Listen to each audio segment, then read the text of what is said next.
வணக்கம் நேர்களே, இன்னைக்கு நாம குரு பெயர்ச்சி பலன்கள் பற்றி பார்க்க போறோம். குரு பெயர்ச்சி 2025 மே மாதம் 15ஆம் தேதி ரிஷப ராசியிலிருந்து மிதுன ராசிக்கு பெயர்ச்சி ஆகிறார். இந்த மிதுன ராசிக்கு பெயர்ச்சியாகக்கூடிய அந்த குரு பகவான் பாத்தீங்கன்னா இந்த 3 நட்சத்திரங்களை மட்டும்தான் அவர் கடக்க போறார். என்னென்ன நட்சத்திரம்லாம் அப்படின்னு பார்க்கும்போது மிருகஷீரிடம், திருவாதிரை, அடுத்து புனர்பூசம், இந்த நட்சத்திரங்களை மட்டும்தான் இந்த ஒரு வருட கால ஆண்டுக்கு அவர் கடக்க போறார். இடையில பாத்தீங்கன்னா ஒரு 1.5 மாசத்துக்கு அந்த அதிசாரம் எடுத்து அந்த கடக ராசியில உச்சம் பெற்று திரும்ப மிதுன ராசிக்கு வருவார். இதுதான் இந்த குரு பெயர்ச்சி இந்த ஒரு வருட காலத்திற்கு உண்டான ஒரு நிலையாக இருக்கு. இந்த குரு பெயர்ச்சி காலகட்டத்துல ஒவ்வொரு ராசி அன்பர்களுக்கும் என்ன மாதிரியான பலன்கள் இருக்கு, என்னென்ன மாற்றங்கள்லாம் இருக்கு அப்படின்றத நம்ம தெளிவா பார்க்க போறோம். இந்த சேனல்ல முதன்முறையா பாக்குறீங்கன்னா சப்ஸ்கிரைப் பண்ணிக்கோங்க. பெல் பட்டன்ல ஆல் ஆப்ஷன் சூஸ் பண்ணீங்கன்னா உங்களுக்கு என்னுடைய அடுத்தடுத்த பதிவுகள் நோட்டிபிகேஷனா வந்துட்டு இருக்கும். முதல்ல பார்க்கக்கூடிய நட்சத்திர அன்பர்கள் மேஷ ராசி அன்பர்கள். மேஷ ராசியில அஸ்வினி, பரணி, கார்த்திகை இந்த 3 நட்சத்திரங்களும் அடங்கும். இந்த மேஷ ராசி அன்பர்களுக்கு குரு பகவான் பாத்தீங்கன்னா உங்களுடைய பாக்யாதிபதி, அடுத்து விரயஸ்தானாதிபதி ஆகப்பட்ட அந்த குரு பகவான் உங்களுடைய ராசிக்கு 3ஆம் இடத்திற்கு பெயர்ச்சி ஆகிறார்.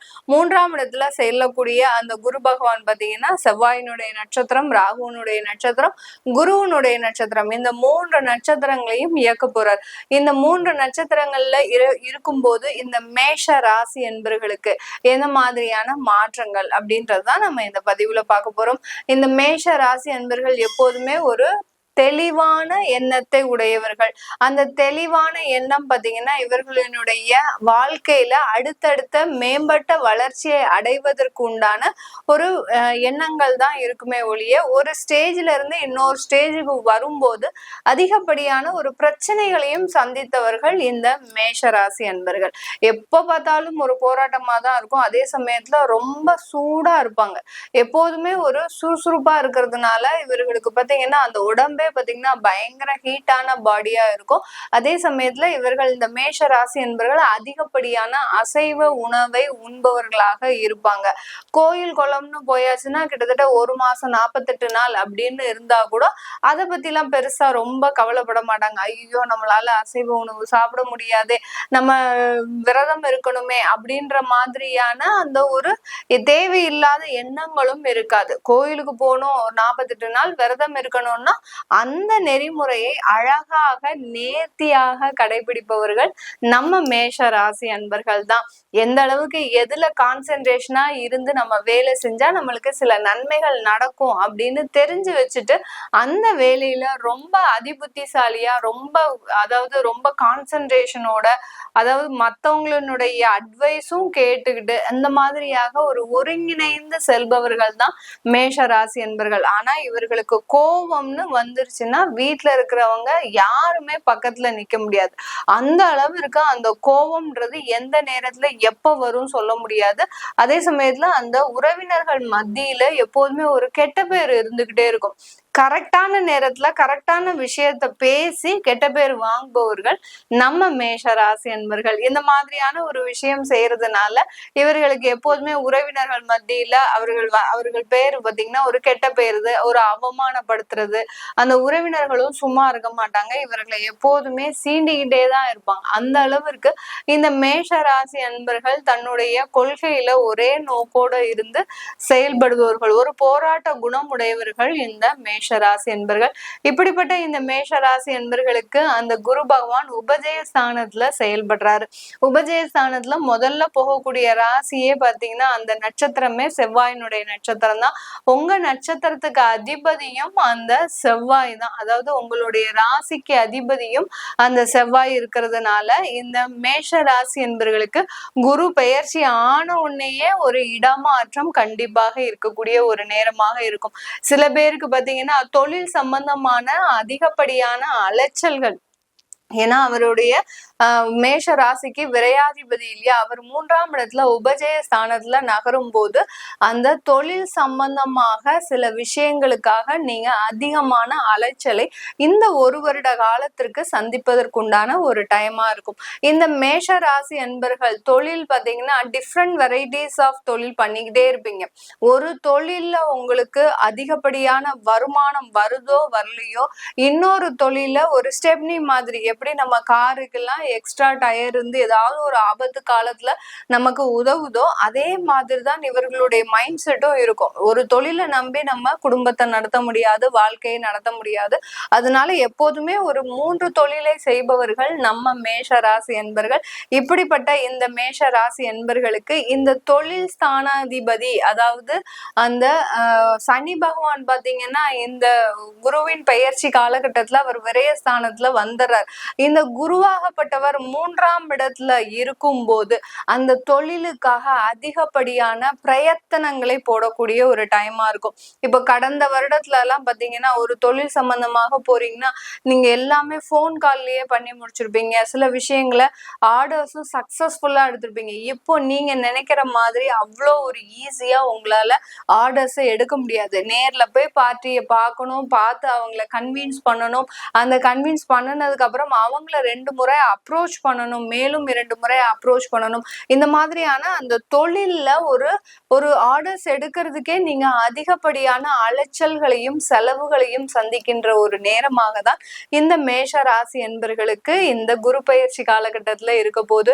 இந்த குரு பயிற்சி காலகட்டத்துல நகைக்கடை வியாபாரிகள், அடுத்து பாத்தீங்கன்னா பெரிய பெரிய ஷோரூம், கார் ஷோரூம் வச்சிருக்கிறவங்க, இவர்களுக்கு எல்லோருக்குமே நல்ல வருமானம், நல்ல ஒரு லாபம்ன்றது இந்த காலகட்டம் அதிகரிக்கக்கூடிய ஒரு நேரமாக இருக்கும். உங்களுடைய தொழிலை பார்த்தீங்கன்னா மேலும் விரிவுபடுத்துவதற்கு, ஒரு இடத்துல இருந்து இப்போ ஒரு சேலத்துலயோ இல்ல ஈரோடுலயோ உங்களுடைய கடை வச்சிருக்கிறீங்க அப்படின்னா இன்னும் அந்த கடையினுடைய அளவை மேம்படுத்துவதற்குண்டான ஒரு நடவடிக்கைகளை எடுக்கக்கூடிய ஒரு நேரமாக தான் இந்த மேஷ ராசி என்பர்களுக்கு இருக்க போகுது.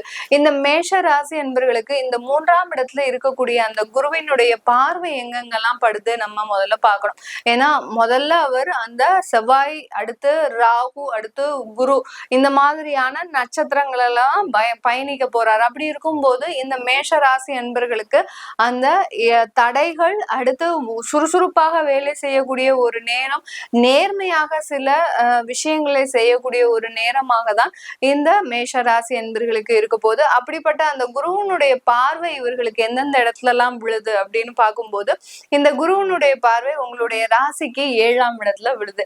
குரு பார்வை இருக்கா மேடம், குரு பார்வை இருக்கா மேடம், இப்பவாவது கல்யாணம் ஆயிடுமா மேடம், இப்பவாவது கல்யாணம் ஆயிடுமா மேடம் அப்படின்னு நிறைய மேஷராசி என்பவர்கள் கேட்டுக்கிட்டே இருக்கிறீங்க. அந்த குரு பகவானின் பார்வையாகப்பட்டது மிதுன ராசியிலிருந்து உங்களுடைய ராசிக்கு 7ஆம் இடத்தை முதல்ல பார்க்கிறார். அந்த 7ஆம் இடத்தை பார்க்கும்போது திருமண பாக்கியங்கள் கூடி வரக்கூடிய ஒரு நேரமாக இருக்கும்.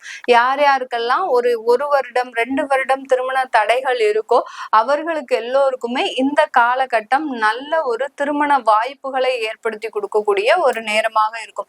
சில பேர் கேட்பாங்க, மேடம் 5 வருஷமா எனக்கு திருமண தடைகள் இருக்கு, நானும் ரொம்ப நாளா பார்த்துட்டு இருக்கிறேன், பட் எனக்கு எந்த விதமான ஒரு வரனுமே அமைய மாட்டேங்குது, எனக்கு லவ் பிரேக்கப் ஒரு 3 வாட்டி ஆயிடுச்சு, இந்த மாதிரி எல்லாம் இருக்கிறவங்க இருக்கிறாங்க. நிறைய பேர் பாத்தீங்கன்னா அந்த திருமணத்துல எப்போதுமே ஒரு தோல்வி, தேவையில்லாத அவமானங்கள், தேவையில்லாத அசிங்கங்களை இந்த மேஷராசி அன்பர்கள் செஞ்சுக்கிட்டே இருப்பாங்க.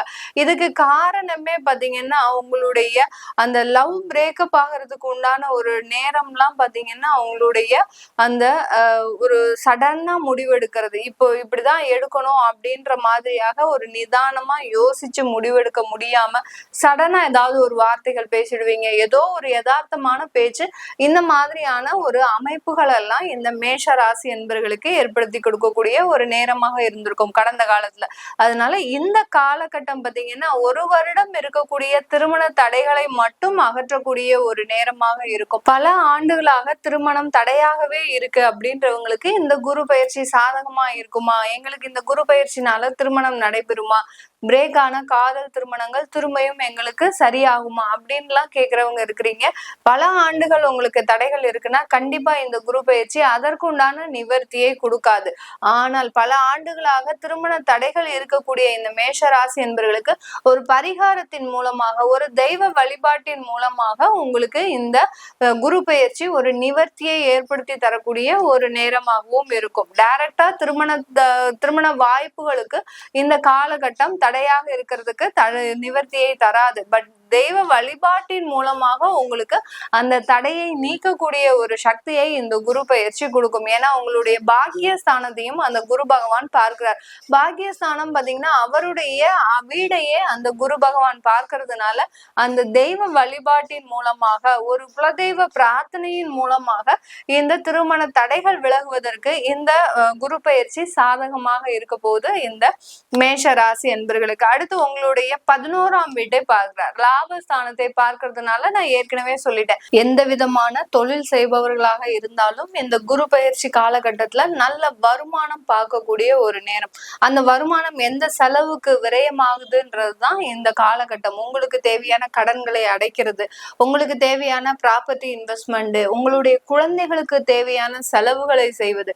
குருனாலே குழந்தையினுடைய காரகத்துவம், அதனால குழந்தைகளுக்கு தேவையான ஒரு செலவுகளை செய்வது. இந்த மாதிரி தான் அந்த வருமானங்கள் திட்டமிட்டு செயல்படக்கூடிய ஒரு நேரமாக தான் இருக்கும் இந்த காலகட்டம். அதாவது அசைவ உணவு இருக்கு, எங்கெங்கெல்லாம் இருக்குதோ, அதாவது அசைவ உணவு தயாரிப்பவர்கள், அசைவ உணவை விற்பவர்கள், இவர்களுக்கெல்லாம் நல்ல ஒரு ஏற்றத்தை, லாபத்தை கொடுக்கக்கூடிய ஒரு நேரமாக தான் இந்த குரு பெயர்ச்சி காலகட்டம் இருக்க போது.